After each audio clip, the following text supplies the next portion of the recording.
Well, round 8 was an absolutely monumental move for my squad. Moved from 620 overall to 616 with the 374. So wasn't a perfect week, but the good thing is with a really strong, in my opinion, team value there of well into the 2.8 millions now, 2839 with 42 in the bank. I think we're sitting in a good position that way. There are people who are ahead in the 2.9s and up to 3 million now, but there are a bunch of people below that as well. So you're able to get some really good guys on the park. And for the 374, it did include obviously an injury to my captain in that second game with a calf complaint. So the big worry and the big concern here is he's someone that I was looking to hold. And I know a few people like yourselves would be thinking the same, especially coming off that terrific first game at a 46. He was 16 into that second quarter and obviously went down with that calf issue. So that 62 was still solid. It was the best captain for the popular guys anyway, with Doolittle picking up a 60. You had guys like Pinder, but Nathan Sobey was the winner of the week with 67. And when we're looking at my squad, if you followed along with my trades video, he was the guy I was looking at picking up, but obviously it didn't help me too much going into this upcoming week. And there was some worries about Walton Jr. playing, and obviously the news did come out. I found it tough to see. The only way you could have seen it was from the basketball blokes who we're going to look at here with the schedule in a sec. They put out some news, so it's very, very hard to get the news there on these guys, and found out that Walton Jr. from those guys, but it was a bit too late from my side anyway. With the decisions I made in that first game, that he was not going to be playing that first one, but didn't really matter for Sobes given he was still in control of the side with Derek Walton Jr. coming back in that second game for lower minutes. But I did pick up Bannon, he scored a 28, which was solid, and I hope to get that on a regular basis from here on in. 228s on a weekly basis is going to be great with the odd game where he picks it up a double-double or something like that. We got Lopez's beautiful price rise there, even with his 16 this week. He picked up a 35k price rise after last week's 70 that I got, and then has a negative break even coming into this week as well. Doolittle 60 was fine. He's down to 325 now, and hopefully we can get a better score from him across the double in the next few anyway. Given that he's just finding it hard to put two big scores together at the moment, a 37 into a 23, made that one pretty tough. But the upsetting one of the week was Matt Hurt, a 44 for him. He absolutely shot the ball terribly, especially in that first game, and then he had lower minutes in the second game as well. Obviously did end up scoring the basketball okay, picking up, scratch that 1 second, fantasy stats, there it is, with 15 points and 7 boards in that second one. But the last month there, you're seeing him rack up the turnovers when he had stretches of games there where he wouldn't have a turnover at all. His points scored has dropped dramatically. He's going 15, 6, and 7 the last three. They're his three lowest scores of the year, apart from 16 in game one where he had a double-double. So for Matt, unfortunately, since picking him up a few weeks ago now, his highest score has been a 36, and he had 3 scores above that in the 5 rounds previous. So he hasn't been at his best, but I suppose the big question mark here for if you're looking at my side is we got White, we got Matt Hurt that you could definitely move on from. White I was hoping to hold but might not be able to, and then Will Hickey coming off a 10 here, thankfully picked up some scoring opportunities in the back half of that game, but had 4 turnovers and hardly played any minutes with Trey Kell coming back. So with them only having 1 double in the next 4 games, is he a sell this week with a very high break even as well? And then turns out I should have played Glover over Parker Jackson Cartwright with his 36, 43 for Henschel, but 59 for Glover was awesome for cash generation, which you saw here. Glover goes up to 173 now, and that's when you look across the side, and the lowest price player is now Glover, and he has a negative break even, a negative 12 coming into this single this week. Aldrich is at a 6, Lopez is at a -3, so and then Henschel a 32 on a double. So most of my cheap guys have the low break evens, which is nice, and we should still see some rises from those guys. And we need to look at the schedule from here on in, and we want to use this video as more of a schedulizer week rather than a specific guys that you want to look at on a week-to-week basis, because we do come into the Bullets' first double of the year, which is absolutely wild. And then they have, round 10 is just a single before they go on 8 doubles in a row, which is wild. But what we need to look at, and the most important thing from round 9 all the way through to the end of the season now, is you'll see here a lot of teams go into doubles. And all the way down in round 16 and 17, every single team has doubles. We have 3 out of the next 6 weeks there, 7 weeks there, where 6 teams are on the double, and the other weeks have 4. So apart from this week there, where there's only 2 teams, it does get much easier to field at least 5 players on, in your starting side on the double. If not, you'll have even a few more on the bench for doubles as well. So it's very, very important to select the right guys that have the correct upside. Let's start with the Adelaide 36ers, and the reason I'm bringing this up is because of their guys, with Kendrick Davis and also Montrezl Harrell just continuing to put up massive scores. And with them from round 11 have their first double all the way since round 4, they become very, very relevant again. And we do, I think, need to get some of these guys in our side. Yes, they're going to be expensive, and that's why we need to talk about it, because we do need to build up some cash from some of our cheaper guys and continue to get our team value closer to that 3 million mark, so that it does become easier to select guys like Henry Davis, guys like Montrezl Harrell, because they have 7 doubles in the final 10 rounds, which is very, very important. Becomes a very, very important side across that time. And obviously you have the odd single game in there in round 12 and 15, but outside of that, it's double central for those 2 incredible scorers. For the Bullets, it's going to be guys like Josh Bannon, guys like Keondre Cook, guys like James Bateman in some, in a lesser extent, but then Tyrell Harrison is the big one that has the highest average in the Bullets.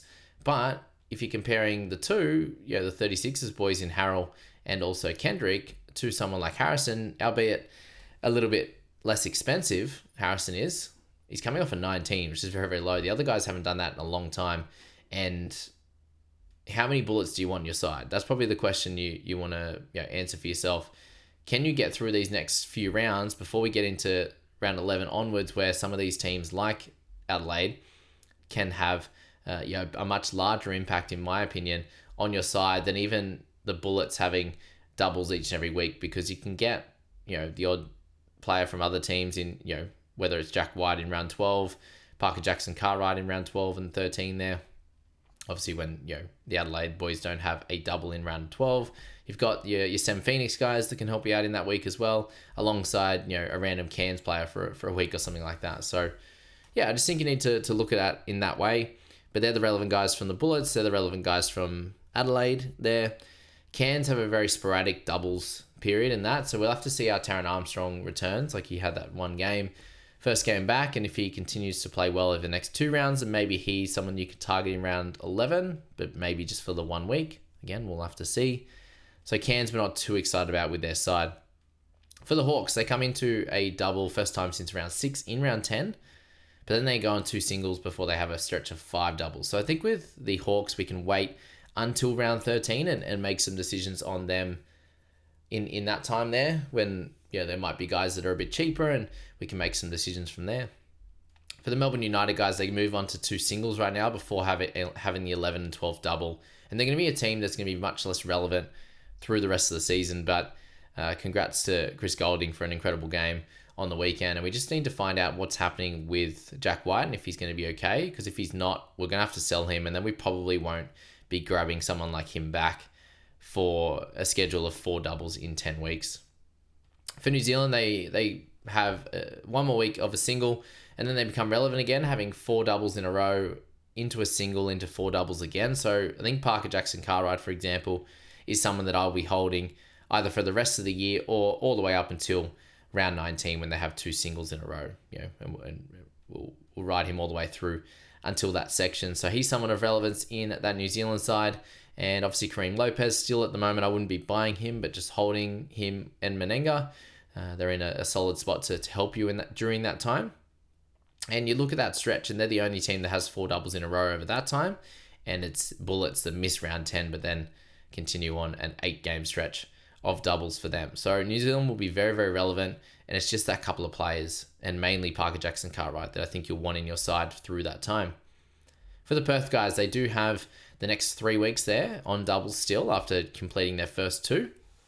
And there are still a bunch of guys that are of relevance. And Izan Almanza came into that game as a starter with Pinder on the bench. And Pinder actually had his best score of the round in that second game where he played off the bench. And Almanza had a really nice one there with a 28 in the starting side. So both those guys have some relevance. Doolittle has some relevance still if you haven't picked up on him.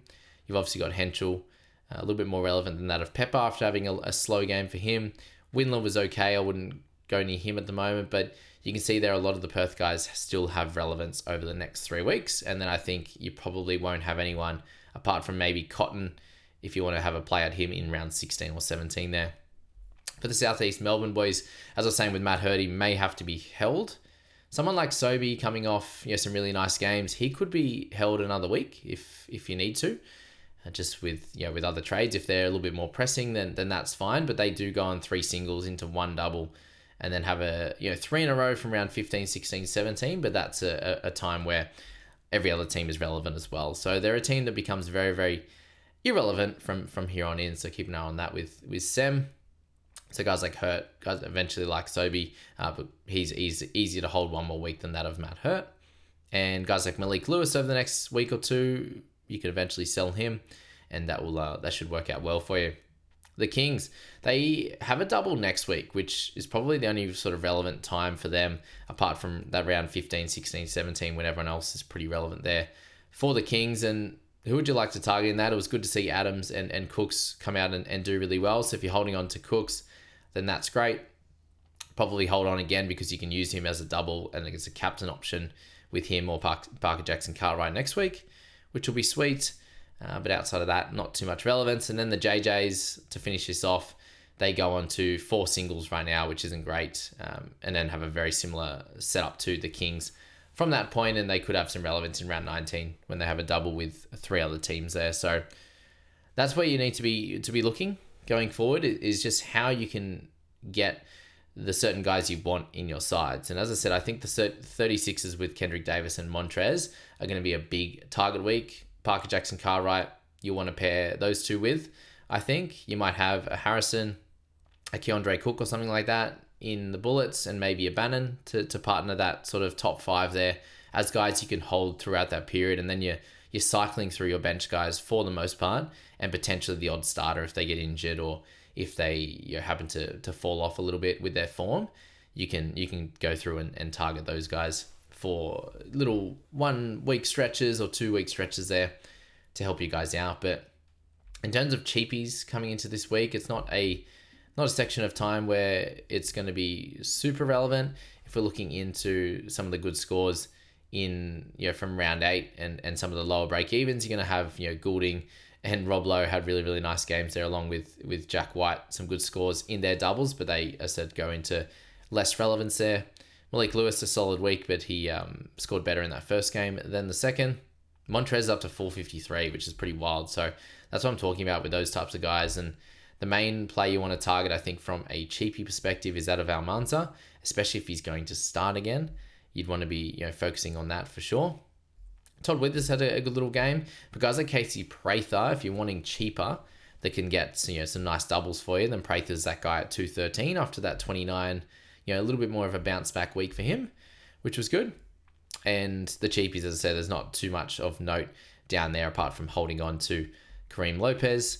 Matt Hurt, you're looking at Tyrell Harrison, definitely from that round 8 scores wasn't as good for him, and he'll have a higher break even, but he's someone that you'll want through this big stretch because he has those high 30s and 40s in his games, and he could give you weeks of 70s and 80s. He could give you a week of a 55. If he gets an 18 and a 40 or a high 30s or whatever through that period there. But I don't expect him to have many back-to-back games where he goes pretty low. So you can see there, not too much of relevance. Sikorsky had a better game there with 16, but he's down at 93, and I think until he can get things going, you're probably not going to want him just because he has the ability to go low, really low, on certain weeks there.